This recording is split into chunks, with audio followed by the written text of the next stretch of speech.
रे माझा मितवा मालिकेच्या आजच्या भागामध्ये आपण पाहणार आहोत की आता मुद्दामूनच ईश्वरी वर चढलेली असते आणि ईश्वरी वर चढून आता तिला दाखवायचं असतं आणि त्यासोबत इकडे अर्णवचं बरोबर तिच्याकडे लक्ष असतं. अर्णव जेव्हा बघतो की ईश्वरीचा तोल जाऊन ईश्वरी खाली पडणार आहे, तिला बरोबर अर्णव तिथे येतो आणि अर्णवने येऊन आता ईश्वरीला सावरलेलं असतं.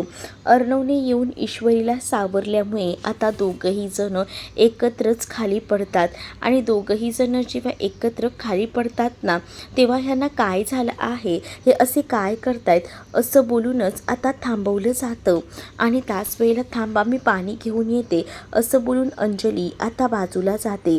अंजली जेव्हा आता बाजूला जाते मात्र आता ईश्वरी मुद्दामूनच अर्णवला टोमणे मारू लागते आणि अर्णवला म्हणत असते की काय हो, तुम्हाला असं वाटत आहे ना की तुमचं माझ्यावर प्रेम नाही, पण तुमच्या या सगळ्या गोष्टीमुळे तुमचं प्रेम मात्र मला कळून चुकलं आहे. म्हणजे तुम्ही किती प्रेम करता माझ्यावर ते. तुम्हाला जर माझ्याबद्दल काही वाटलंच नसतं तर तुम्ही मला वाचवलंच नसतं, असं देखील अर्णवला आता ती म्हणू लागते. आणि त्याच वेळेला ना अर्णवच्या हातामध्ये पतंगाचा मांज्याचा दोरा जो आहे तो तसाच असतो आणि आता तोच दोरा त्याच्या हाताला लागतो. त्याबरोबर ती लगेच त्याचं बोट आपल्या तोंडात धरते आणि त्याच्यातनं रक्त येत असतं ते आता चोखू लागते. त्याबरोबर आता अर्णव एकटक तिच्याकडे पाहू लागतो. अर्णवची सुद्धा आता तिच्यावरनं नजर काही हटत नव्हती. दुसरीकडे अंजली म्हणते की अरे, तुमचं चाललंय तरी काय, नेमकं मला कळेल का? हां, एकतर ती पडली नंतर तू, हे काय करताय? आता उठा पहिल्यांदा. आणि त्याच वेळेला आता इकडे अर्णवच्या बोटातून रक्त येत असतं म्हणून ईश्वरी सगळ्यांसमोरच इकडे आता त्यांचा रोमांस सुरू असतो. जेव्हा आता ते बोलत असतात तेव्हा मात्र आता इकडे मामा म्हणत असतो की बघितलं का, इथे एवढं आपल्याला लक्षात येतंय की अर्णवचं बरोबर आपल्या बायकोकडे लक्ष असतं. त्याला कळत असतं की आपली बायको नेमकी काय काय करते ते, आणि म्हणून बघा ना, बरोबर त्याने ते हेरलेलं आहे. नाहीतर आपण त्यांचं बरोबर एकमेकांकडे लक्ष होतं. हो ना, आपलं तर कोणाचंच लक्ष नव्हतं. आता जर आपण आणि त्याचसोबत अर्णवनेही बघितलं नसतं ना, तर नक्कीच ही ईश्वरी खाली पडणार होती, असं देखील आता नम्रता बोलत असते. तर आता अर्णवच्या बोटातून रक्त येत असतं म्हणून ईश्वरी त्याला आता सावरत असते, त्याच्या हाताकडे बघत असते. मग आता ह्या दोघांनाही तिकडनं घेऊन जायला सांगितलं जातं. अर्णव जो आहे तो मात्र आता ईश्वरीचा हात धरण्यासाठी तिथे थांबलेला असतो, कारण ईश्वरीला उठता येणार नाही हे अर्णवला माहिती असतं. अर्णवला मामाने उचललेलं असतं, तर आता ईश्वरीला अर्णव हात देतो. मग आता ईश्वरीला सुद्धा आवडतं की या सगळ्या परिस्थितीतसुद्धा अर्णव सर आपली किती काळजी घेत आहेत, म्हणून तीही हसते आणि तीही अर्णव सरांच्या हातामध्ये हात देऊन उभी राहते. मग आता इकडे मामीही असते. मामी मात्र आता तिकडनं पळ काढत असते, पण मामीला आता थांबवण्यात जातं.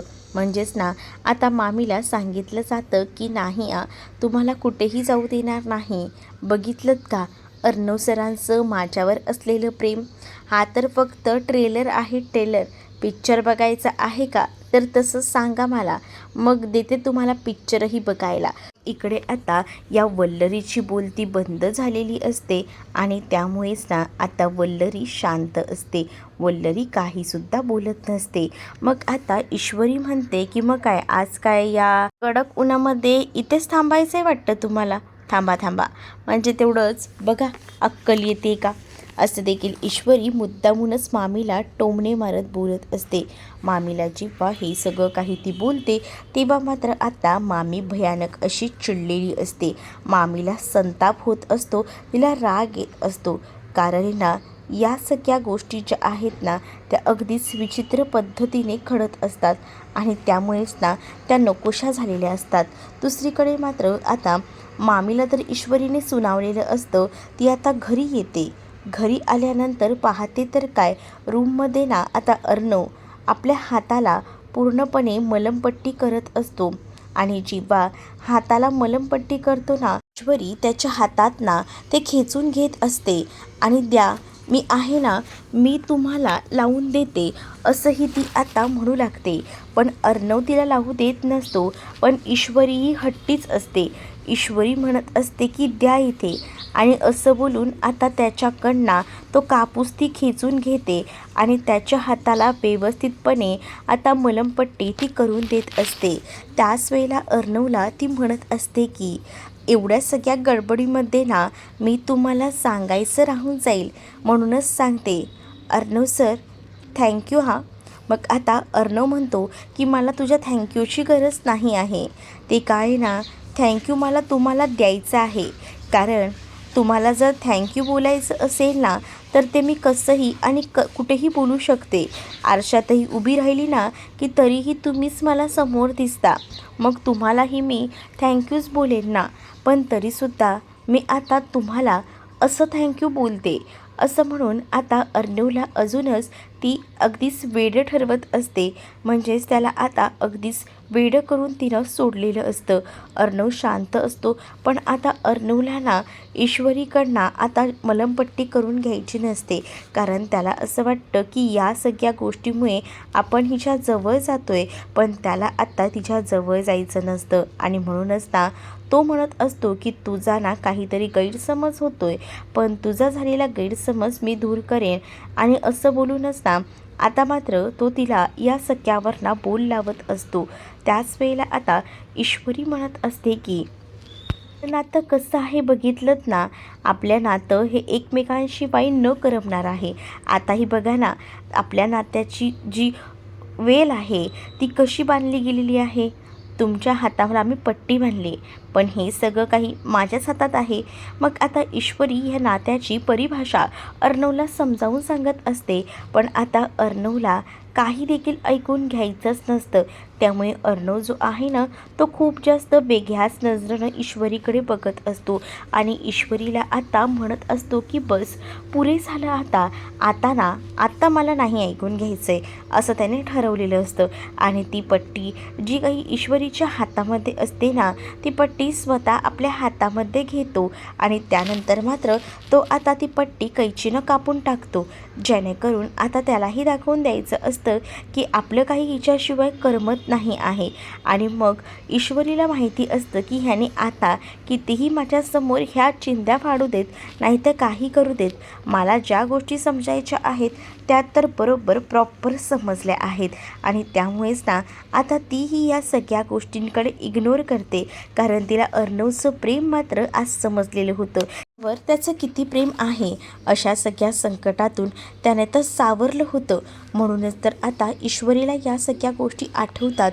मग ईश्वरी हातामध्ये ती पट्टी पकडून उभी असते आणि त्याच वेळेला आता इकडे मात्र पाहायला मिळतं ती सगळं काही आवरून ठेवते. दुसरीकडे क्लाउड किचनमध्ये नम्रताला सोडायला आकाश आलेला असतो आणि हे सगळं ना काही झालं तरी खपत नसतं इथे असणाऱ्या या सुप्रियाला या सगळ्या गोष्टी ना नकोशा झालेल्या असतात. आणि म्हणूनच सुप्रिया म्हणत असते, आता यायला एवढा उशीर कसा झाला, एवढ्या वेळ थांबायचं असतं का बाहेर. त्यावर मी इशूच्या सासरी होती म्हणून मला उशीर झाला आणि तिथे पतंग उडवत होतो. घडलेला प्रकार ती काहीच सांगत नाही. पण त्याच वेळेला आकाश आणि तिची वाढती जवळीक या सगळ्या गोष्टी पाहून ना सुप्रियाच्या चांगलीच गोष्ट लक्षात आलेली असते. आणि मग काय, सुप्रियासुद्धा आता ठरवत असते की नको, आपल्याला काही झालं ना तरीसुद्धा ना आता बोलायला हवं. आणि म्हणूनच सुप्रिया जी आहे ती आता बोलायला सुरुवात करते. म्हणजेच काय तर आता सुप्रिया जी आहे ती म्हणू लागते की बस झालं, आता इथून पुढे तिकडे जायचं नाही. काकू काही झालं आहे का. मग आता आकाशही तिला तुम्हाला सोडू का घरापर्यंत असं विचारतो. पण या सगळ्याला ना नकार दिला जातो. नको नको, आम्ही आमचं जाऊ शकतो, आम्हाला सवय आहे असं सुप्रिया बोलते. आकाशला कळतं की सुप्रियाला राग आला आहे म्हणून आकाशही तिकडनं निघून जातो. आकाश तिकडनं निघून गेल्यानंतर इकडे आता जी नम्रता असते ना, नम्रता मात्र आता ओरडत असते आणि आई तुला काय झालं आहे. त्यावर सुप्रिया तिच्यावर ओरडून बोलते आणि म्हणते की तू मला विचारतेस काय झालं आहे ते, तू स्वतः विचार कर ना. अगं इतका वेळ कोणी थांबतं का बहिणीच्या सासरी?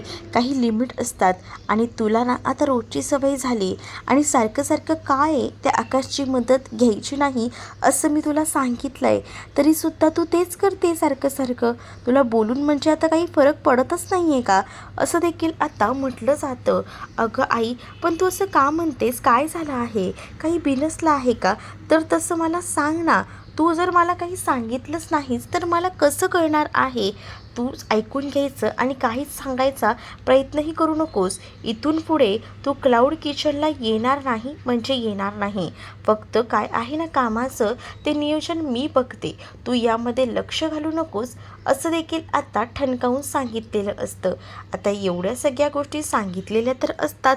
मग आता इकडे नम्रता म्हणत असते की नाही आई मी येणार. पण आता सुप्रियाला आईनं गप्प केलेलं असतं. ही दुनिया ना खरंच ना तोंडावर काही बोलत नाही, मागून बोलणारे खूप असतात. तुला अजूनही नम्रता कळत नाही आहे माझा उद्देश काय आहे ते. तू लग्नाच्या वयाची आहेस आणि आता तू आकाश बरोबर येतेस. लोकांना काय वाटत असेल? तुमच्या नात्यामध्ये मैत्रीचं लेवल आहे, पण त्यामध्ये सुद्धा बरेचसे फरक पडतातच ना. म्हणून ना विचार करून ज्या काही गोष्टी करायच्या आहेत ना त्या कर, असं देखील आता ही नम्रताला ओरडून बोलत असते. बरोबरच आहे ते बोलणं. आणि जेव्हा वल्लरीला आहे आणि आता इकडे सुप्रियालाही जेव्हा कळेल ना की हे जे आहे ते दोघंही जण ना लग्न काही होऊ देणार नाही आहेत हे तर फिक्स आहे. मग आता दुसरीकडे अर्णव जो आहे तो आता डायनिंग टेबलवर येऊन बसलेला असतो. त्याचंही काही कामाचं बोलणं सुरू असतं. आता त्याला नाश्ता वगैरे हवा असतो, म्हणूनच तो जोरजोरात आवाज देऊ लागतो. ताई नाश्ता हवाय मला, अनिता ताई नाश्ता द्या, नाश्ता द्या असं बोलून आता ओरडत असतो. तर आता तिथे मुद्दामून बीटरूटचा ज्यूस घेऊन ना ईश्वरी बसलेली असते आणि ईश्वरी जेव्हा तिथे येऊन बसते तेव्हा मात्र आता मुद्दामूनच ना तिला या अर्णवला चिडायचं असतं. ती म्हणत असते की अनिता ताई नाही आहेत, त्या मार्केटला गेल्या आहेत. मग आता अंजलीला हाक मारायचा प्रयत्न इथे अर्णवचा सुरू असतो. अंजली ताई आणि आजी त्या तर देवळात गेल्या आहेत. मग आता भूक लागली असेल तर कोणाला बोलवाल? मामीला का? बोलवा. मामी ही घरात नाही आहे. मामा आणि मामी हे दोघंही जण मामाच्या मित्राकडे गेलेत. मग आता अजून काय? आकाश सर का? आकाश सर ना जिमला गेलेत. मग आता आता काय कराल? मग तरीसुद्धा जोरजोरात आवाज करून अनिताताई करून तो ओरडत असतो. पण अनिता घरात नसतेच, त्यामुळे ना प्रश्नच येत नसतो. पण इकडे मात्र आता ईश्वरी म्हणते की वाव, मी तर मस्त हेल्दी ज्यूस बनवला आहे बीटरूटचा. अरेच्चा, मी तर ह्याच्यामध्ये मसालाच टाकायचं विसरली. थांबा हा, मी पटकन चाट मसाला टाकून येते असं बोलून ईश्वरी आता तो ज्यूसचा ग्लास आहे ना मुद्दामून टेबलवरच ठेवते. हे सगळं तिने अर्णवसाठीच केलेलं असतं. पण आता अर्णवला डायरेक्ट दिलं तर अर्णव खाणार कुठे आहे हेही तिला माहिती असतं. म्हणून ती आता अशा पद्धतीने अर्णवची मजा घेत असते. मग आता अर्णव जागेवरनं उठतो, इकडे तिकडे पाहतो. काय करू, त्याला तर भूक खूप जास्त लागलेली असते. पोटात अगदी ना असे कावळे ओरडत असतात. तर दुसरीकडे तो आता बघतो की ईश्वरी नाही येते. तोपर्यंत तो बीटरूटचा ज्यूस ना स्वतःच पिऊ लागतो. आणि जेव्हा तो ज्यूस पितो तेव्हा ईश्वरी बघू लागते आणि ईश्वरीला कळतं की ह्याने आता ज्यूस घेतलेला आहे. मग तीही खूप जास्त खुश होते आणि ती आता म्हणू लागते की चला फायनली जे आहे, जे मला हवं होतं ते झालं. असंच जर मी नेऊन दिलं असतं ज्यूस तर घेतला नसता. पण आता कसा घेतला ज्यूस? असं असतं हे. अशा माणसांना ना असंच वटणीवर आणायला लागतं असंही ती आता म्हणू लागते. आणि आता तो ज्यूस इकडे अर्णव अर्धा ग्लास संपवतो. तर ईश्वरी आता अर्णवसाठी ना इथे आता फळं घेऊन आलेली असते आणि ती म्हणते की घ्या, खा. पण आता अर्णव नाही म्हणत असतो. तर ईश्वरी त्याला फोर्सफुल्ली भरवत असते. मग आता भरवत असतानाच तिथे ना आता आकाश आलेला असतो. मग आता बस झालं, आकाशही आलाय, नको हे करू, उगाच आहे ना मला फसवू नका, मला माहिती आहे कोणीसुद्धा नाही आहे. पण जेव्हा आता ईश्वरी मागे वळून बघते तेव्हा तिच्या लक्षात येतं की खरंच की इथे तर आकाश आला आहे. आणि म्हणूनच ती आता मागे वळून त्याच्याकडे पाहते. आकाश भाऊजी, तुम्ही एवढ्या लवकर आलात कसे काय? आज जिममधनं लवकरच आलात. सॉरी मी तुम्हाला डिस्टर्ब केलं म्हणून. असं देखील आता आकाश जो आहे तो मात्र अर्णवला विचारत असतो आणि बोलत असतो. त्यावर मात्र अरे काय झालं, काही बोलायचं होतं का तुला? हो, मला एक गोष्ट सांग, आपल्या अकाउंटमधनं खूप जास्त मोठं ट्रान्झॅक्शन झालं आहे. तू काही केलं आहेस का? नाही, सध्या तरी काहीच ट्रान्झॅक्शन केलेलं नाही आहे. मग आपल्या चेक थ्रू हे ट्रान्झॅक्शन झालेलं आहे. मग चेकबुक, थांब एक मिनटं, मला बघावं लागेल.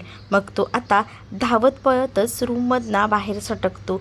म्हणजेच ना, आता त्याला बरोबर तिकडे पोचायचं असतं आणि तो आता पटकन वर जाऊन या सगळ्याचा शोध घेणार असतो.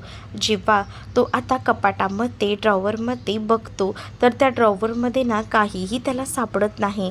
मग तो विचार करतो की काय असेल नेमकं, म्हणजे कोणी काही घेतलं असेल. इथे तर चेकबुक नाही आहे. अरे, चेकबुक तर नाही आहे, काय करायचं आहे, कसं आपल्याला समजेल? मी एक काम करतो, बँकेतच कॉल करतो. बँकेत त्यांना सांगतो की ट्रान्झॅक्शन सगळे थांबवा. म्हणूनच आता अर्णव लगेच बँकेत कॉल करतो. त्याला घरात आहे ना कुठेही आता त्याचं चेकबुक सापडत नसतं. मग आता त्याला समजून जातं की चेकबुक घरात नाही आहे, तर मग गेलं कुठं असेल, असा विचार करूनच त्याने आता ठरवलेलं असतं. त्याला तर पूर्णपणे संशय येतच असतो. त्याचा संशय जो आहे ना तो एकदम परफेक्ट असतो, तो म्हणजे त्या राकेशवर. तर तरीसुद्धा तो आता बँकेत कॉल करून आपल्या ट्रान्झॅक्शनबद्दल बोलू लागतो. म्हणजेच माझ्या अकाउंटमधनं पैसे विड्रॉल झाले आहेत, जे की मी केलेही नाही आहेत. आणि अजून माझ्या चेकबुकचाही आता अजून प्रश्न आहे. म्हणजे चेकने हे सगळं झालं आहे, त्यामुळे प्लीज माझे तुर्तास तरी या सगळ्या ट्रान्झॅक्शन्स जे आहेत ना ते थांबवा. मग आता जो मॅनेजर असतो बँकेचा, तोही म्हणतो की नका काळजी करू, मी सगळं काही आत्ताच्या आत्ता क्लोज करतो. मग झालं ना. मग आता या सगळ्या गोष्टी मॅनेजरने हातात तर घेतलेल्या असतात, पण आता अर्णवला त्यांनी अर्जंटमध्ये बँकेतही बोलवलेलं असतं. म्हणजे काय नेमकं झालं आहे काय नाही हे त्याचे ॲक्सेस त्यांच्याकडे नसतात ना. अर्णव जेव्हा जाईल तेव्हाच ते चेक करू शकतात. म्हणूनच आता अर्णवला अर्जंटमध्ये त्यांनी बोलवून घेतलेलं असतं. तर आता आकाशला अर्णव सांगतो की मी पटकन जाऊन येतो, तोपर्यंत ना तू बाकी डिटेल्सही चेक करून ठेव, काही गडबड झाली आहे का. तर दुसरीकडे मात्र आता राकेशने जो माणूस पाठवलेला असतो ना, तो माणूस बरोबर बँकेमध्ये पुन्हा एकदा ट्रान्झॅक्शन करण्यासाठी गेलेला असतो, म्हणजेच फ्रॉड करण्यासाठी. आणि त्याच वेळेला आता तिथे असणारा जो बँकेतला कर्मचारी आहे, त्याने आता एका नवीन माणसाला पाहिलेलं असतं. म्हणजेच तो आता विचार करतो, रोज तर सात्विक फॅशनचे पैसे काढण्यासाठी ठोंबरे येतात, मग आता हा कोण माणूस नवीनच आला आहे, तुम्ही कुठून? सात्विक फॅशनमधूनच का? हो हो, असं बोलून त्याने जे कार्ड त्याच्या गळ्यामध्ये ठेवलेलं असतं ना, ते ID कार्ड तो दाखवू लागतो. पण ते ID कार्ड पाहिल्यानंतरसुद्धा संशय येत असतो. म्हणूनच आता जो कर्मचारी आहे तो मॅनेजरकडे जातो आणि घडलेली हकीकत सांगतो. त्यावर अर्णव सरांना मी आत्ता बोलवलेच आहे, कारण त्यांच्याकडनं हे ट्रान्झॅक्शन झालेले नाही आहेत, पण जो कोणी व्यक्ती आहे ना त्याला थांबवून घ्या, असं देखील आता सांगितलं जातं. त्याला बोलण्यात गुंग करा, तोपर्यंत अर्णव सर येतीलच, बघूया, आपण कबूल करून घेऊया त्याच्याकडनं हे सगळं त्याला कोणी करायला सांगितलं आहे ते. असं म्हटल्यावर मॅनेजरचं बोलणं आता त्या कर्मचाऱ्याने ऐकायचं ठरवलेलं असतं. तो आता बाहेर पडतो. दुसरीकडे आता टेन्शनमध्ये आलेल्या या अर्णवला ईश्वरी म्हणत असते की मी तुम्हाला एक गोष्ट सांगू का, मला ना या सगळ्याच्या मागे ना तो राकेशच वाटतोय. हो, राकेशच आहे, पण त्याने जे हे केलं असेल ना, तर यावेळेला मी त्याला सोडणार नाही, असं देखील आता अर्णव बोलत असतो. आता ईश्वरी धाडस करून इथे रूममध्ये गेलेली असते आणि रूममध्ये जाऊनच अंजलीच्या कपाटामध्ये ती हात घालते, कारण तिला तो चेकबुक हवा असतो आणि तिला माहिती असतं चेकबुक नक्कीच रूममध्ये सापडेल, म्हणून ती गेलेली असते. चेकबुक तिला सापडतं, पण तिथे ना आता नेमका राकेश आलेला असतो आणि राकेशला दारावर उभा असतो आणि तिच्याकडे एका वेगळ्याच नजरेनं पाहत असतो. आता ईश्वरी इथे रूममध्येही एकटी असते आणि घरातही कोणीच नसतं, त्यामुळे ना आता इकडे नुसतं टेन्शन आलेलं असतं. मग आता काय करायचं असाही प्रश्न असतो, पण आता ती कसं बसं त्याच्या तावडीतून सुटायचा प्रयत्न करते, पण तो ना तिला एका त्या कपाटाकडे आडवाच पाडतो, म्हणजे तिच्यावर हात टाकायचा प्रयत्न करतो. पण ईश्वरीच्या सुद्धा अंगामध्ये बळ असतं. ईश्वरी जोरात त्याला ढकलते. ईश्वरीने त्याला ढकलल्याबरोबर तो जाऊन आता डायरेक्ट त्या बेडवर पडतो आणि ईश्वरी तिकडनं सटकते. पण इथे आता अर्णव धावत पळत त्या भोवता बँकेत पोचलेला असतो. कारण ना आता बँकेत पोचून त्याला सगळे डिटेल्स शोधायचे असतात की हे सगळं करून देणारा माणूस कोण आहे. कारण तो तिकडनं पळत आहे अशी बहुतेक त्याला सूचना आलेली होती. म्हणून तर बहुतेक तो पळत पळत बँकेपर्यंत पोचलेला होता. तर तुम्हाला हा भाग कसा वाटला हे कमेंटमध्ये नक्कीच सांगा. आणि अशाच नवनवीन भागांसाठी आपल्या चॅनलला सुद्धा सबस्क्राईब करायला विसरू नका. चला तर मग भेटूया पुढच्या भागामध्ये. तोपर्यंत टाटा बाय.